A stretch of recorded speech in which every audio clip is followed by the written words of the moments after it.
Okay, get this. We're diving into a spooky story today. You sent us a snippet of a tale about Hawthorne House, abandoned mansion, creepy vibes, maybe even haunted. Let's see what we can uncover. What's fascinating here is how this story taps into classic fears and folklore, abandoned places, whispers of the past. There's a reason these themes resonate so deeply. Totally. It's like hitting that primal fear button, right? Yeah. So this story, it all starts in this small town, kind of forgotten, the type, secrets hiding around every corner. And right at the edge of town, boom, Hawthorne House. Crumbling, neglected, practically screaming for a ghost story. Yeah, the isolation is key, right? It's like the characters are cut off, vulnerable, makes you feel like anything could happen. Oh, for sure. And then we meet Clara, this teenager. Bold, maybe a little too bold. She's drawn to this mansion, like irresistibly drawn to it. It's that pull of the unknown, isn't it? Terrifying, but you can't look away. Especially for teenagers, there's that sense of invincibility, like the bad stuff won't happen to them. Yeah, it's just a story until it's not. So picture this. Sun setting, shadows getting longer, and Claire's walking towards this creepy mansion.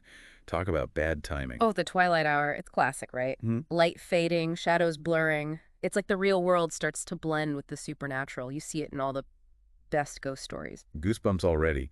And get this, she finds the front door and it creaks open. Like cue the horror movie soundtrack. That creak, it's not just a sound, it's a signal, right? Telling the audience, uh-oh, you're entering spooky territory now. Rules don't apply here. And she walks into this foyer, dust everywhere, dark. You just know she's having second thoughts, but she keeps going. Well, curiosity is a powerful force, right? Plus, Hawthorne House is all about the sensory details, the dust, the shadows, Yeah, those faded photographs, the ones where the eyes seem to follow you. those photos, they get me every time. Classic spooky trope. But why are they so effective? Is it just me? No, it's primal. It's that fear of being watched, judged, maybe even controlled by something you can't see. It's like the house itself is watching through those photos. Okay, full body chills now.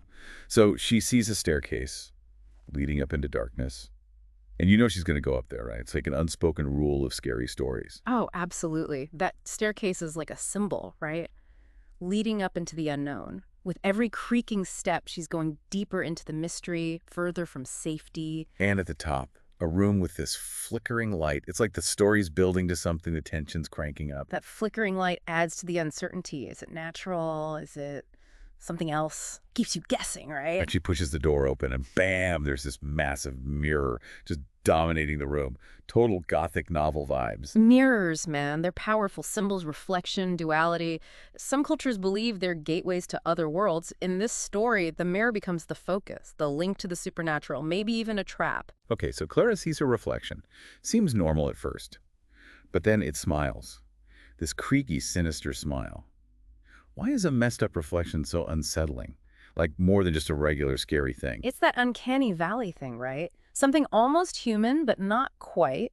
Triggers our deepest fears being imitated, replaced. It's like losing control, your sense of self. Yeah, your reflection should be you when it's not. That's messed up. So the smile turns into this grimace, and Clara knows something's seriously wrong. She tries to run, but the door slams shut. She's trapped.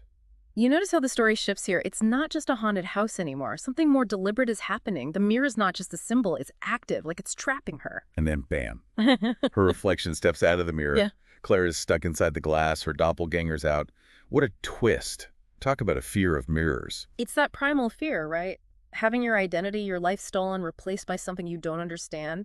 That's the stuff nightmares are made of. And that's it. Last anyone sees of Clara. The town forgets her, but the rumors start laughter on the wind coming from that mansion. It's like the story itself is becoming a ghost, haunting the town. It's fascinating, right? How these stories take root in a place. They grow, change, but that core fear, that mystery stays, shows how much we're drawn to the unexplained, the stories we use to make sense of things. So what happened to Clara? Spooky story or something more? I got more questions than answers, but maybe that's the whole point. Maybe it is. Every story has layers. What we choose to believe, it says a lot about us, maybe more than the story itself, the real mystery of Hawthorne House.